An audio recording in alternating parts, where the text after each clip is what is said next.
എന്റെ തമ്പുരാനെ, ഇമാതിരി ആഹാരമൊക്കെ ഞാൻ കഴിക്കേണ്ടി വരുമെന്ന് ജീവിതത്തിൽ വിചാരിച്ചിട്ടില്ല.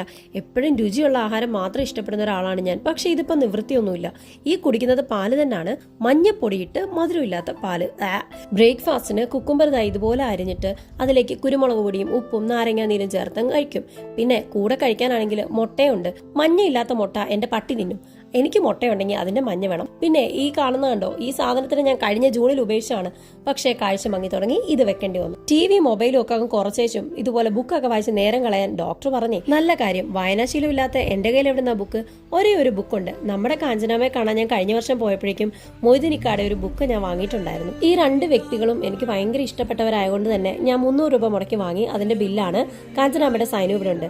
നിങ്ങൾക്ക് ഈ ബുക്ക് വേണമെങ്കിൽ സ്ക്രീനിൽ കാണുന്ന നമ്പറിൽ കോൺടാക്ട് ചെയ്താൽ കാഞ്ചനാമ നിങ്ങൾക്ക് ഡയറക്റ്റ് ആയിട്ട് അയച്ചു തരും. മൊയ്തീൻ ഇക്കാനെ കുറിച്ച് പ്രശസ്തരായ ഒരുപാട് പേര് പറയുന്നതൊക്കെ നമുക്ക് ഇതിലൂടെ വായിച്ചറിയാൻ പറ്റും. വായിച്ച് ഞാൻ ഇത്തിരി ഇമോഷനായി പോയോ എന്നൊരു സംശയം.